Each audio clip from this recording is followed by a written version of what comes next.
Hey Scott, hey everyone else, welcome back to 4 Running Shoes.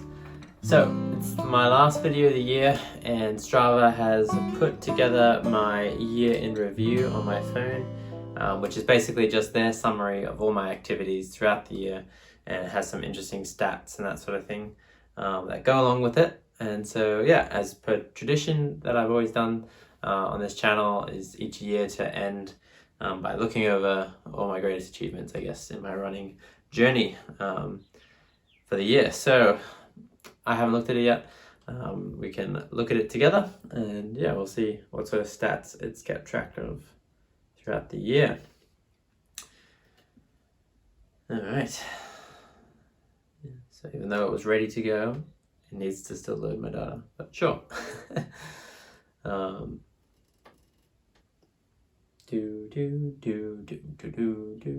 Okay, year in sport, 2022. I wonder if there's stuff I won't know. Millions of athletes made their mark on Strava this year, of course. But nobody did exactly like you. I guess it was definitely a unique year. Okay, so this is my active days. 134 and June, yes. Yeah, usually always my, I was in the top 11% of Strava users. That's cool. About a third of the days of the year, I was doing an activity. Fastest activities, 15 kilometers an hour on a bike, that's slow. 3:43 pace running. 153 personal records. Okay, that can be a little bit, yeah, just depends on which segments I was running. Total distance 12:55, which isn't particularly amazing, and 10,000 meters elevation gain. That's interesting. Oh, here's some of my pictures, apparently. Melbourne Marathon, Wings for Life, and Mornington Half Marathon, those pictures are from. Made every effort count. Ready? Okay. I guess that's all my stats. Up 3,600. Can I just pause it here? Oh, I can pause it. Oh, nice. I should have been doing this the whole time. Today's active, 134, which is 8 less than last year. Fair enough. My elevation gain was 10,641, which was up 3,646 from the year before. So yeah, I think I put a lot of effort into my hills a lot more this year. Total distance 12:55, and that was up 53 from last year. Yeah, because I think last year I was just all out, like had to do a long run on the last day of the year to try and get 1,200 Ks. I made that little challenge for myself. But yeah, so 12:55, it's better than last year. It's not the 2,000 that I set at the start of the year, and I think that's okay. Yeah, I just need to work on consistency, and I'll share a bit about my goals for the year to come. And consistency is the biggest hurdle that I want to tackle, and try and focus on that, like above races, above anything else, above time. Just try and get that consistency happening, because that's ultimately going to get me closer towards PBs, even if I'm not seeing the progress here and now. It's just more about the consistency from here on out. Anything else to finish up with? Nope. A little bit disappointing, to be honest. I feel like they usually have a little bit extra, like they usually have like most kudoed event and that sort of thing. Yeah, they didn't really have that this year, unfortunately.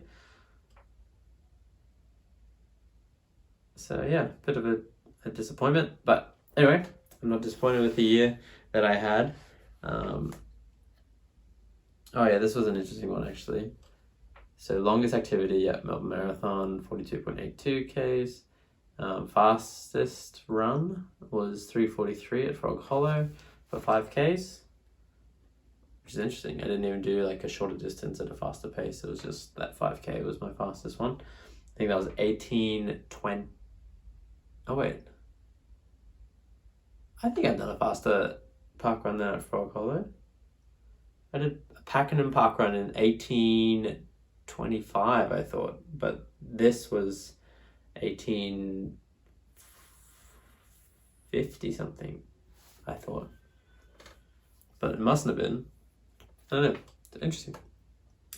And then my fastest ride was 15Ks now, which is super slow. But I see that it's was the ride that I did with a friend, just taking it easy rather than going like a proper hard ride or anything. So yeah, there you go. That was my year in review. Yeah, I'm very happy with the year that I had. At the start of the year, I set some goals for myself. Yeah, the most obvious ones was to hit 2,000 kilometers. I guess that was pretty much my main goal. That didn't happen, which is probably the most disappointing thing about my running this year, but I'm more than happy with 1,200 kilometers. I think that's a fine distance. And it was enough to get all the training that I needed in to see the PBs that I set this year. Actually, one of my other goals, it wasn't as tangible, but I think in previous years I've kind of felt burnt out or like not wanting to go for runs and a lot of that sort of stuff. And it was very hard to get out and train. But this year I haven't felt like that at all, really. Like I've been very like doing runs each week, and wanting to do runs. Like I'm enjoying my running, I'm enjoying my training, I'm seeing results, and that's been really helpful. And I think that setting manageable goals and having even races I'm working towards consistently, that's all really helped. And so that's what I did to try and fix that problem. So I had 4 race seasons throughout the year. I started with a half marathon in May, so I had a slow start to the year, but then trained up for that half marathon. And then July I had a 5K. October I had my marathon, and then from October to December I had 3 races of 10-kilometer events. So yeah, that's these medals. So this was the half marathon. This is the 5K that I did, and this is the Melbourne Marathon, and then these 3, they make a one complete badge because it was a series, but each individual medal is 10-kilometer race. And so yeah, I always felt like I had something to do with my training. It wasn't just like running for the sake of running. Like I was intentional with how I was training, which really helped. And yeah, I really enjoyed like seeing the results. Like I saw a lot of results this year of speed increasing, and that really helped motivate me. And yeah, I set a PB at all these different events. Like it was my first marathon, so it's not really a PB, but you know, my first marathon, so that's exciting. And I was really happy with the time that I did for it. Yeah, I got a PB in the 10K. Previously it was like 41:30 down to 40 minutes. 5K, previously it was 19:15 down to 18:30 or so. This race, actually, I think I did 18:45, so it wasn't my fastest 5K of the year, but yeah, 30 seconds faster than my PB. And the half marathon, that was the most significant jump in improvement, which was I think a 1:45 half marathon, 1:46 even, down to 1:30:25 or whatever. So yeah, smashing some of my old PBs, which was really encouraging, and yeah, just excited to continue. And I think next year, yeah, like ultimately if I keep up the training, yeah, it just seems like running keeps trending upwards. Like maybe this year will be the most significant growth that I've seen in quite a while, and we'll see for the rest of my running career, but maybe next year will be better. It's interesting to think about. So yeah, I think I've learned a lot this year about how to train well, especially for specific events. I'm thinking next year I'll tell you more about it, but I'm not going to go as crazy on all the different events. Like I did 6 events this year, which is quite a lot. Too much, I think, to be in good form for each of those races. But I think it really helped me. So I definitely am proud of all the events that I did and really enjoyed it. But next year will not be as many. But hopefully I can keep up the same motivation that I had for this year, moving forward into the year to come. Anyway, I hope your year has gone well.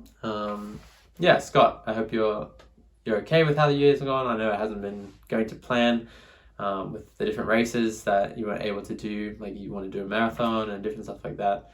But I hope you're still able to see the year for what it was, see all the mileage that you did, or the good running that you got in, the high mileage weeks that you got in. Like I think it's some of the highest mileage weeks that you've ever done this year, and that's something to celebrate. And I think it's that base mileage, that base aerobic work that you've done that will actually cause you to succeed in like next year and beyond. Because yeah, I think running is more than just doing a hard training block and then doing the race. It actually is a more long-term thing where your baseline aerobic level just keeps increasing, especially as you do more and more running. So it doesn't necessarily matter that you didn't have any crazy PBs happen this year. You did get the PB in the 10K, which is awesome. But yeah, I think you can just look forward to those PBs coming like next year and beyond. So yeah, I'm looking forward to that. Yeah, it'll be fun seeing how our running goes next year. Anyway, I hope you guys have had a good Christmas and are enjoying the sort of holiday season. And yeah, all the best for the year to come. Anyway, I'll see you in my next video. Bye.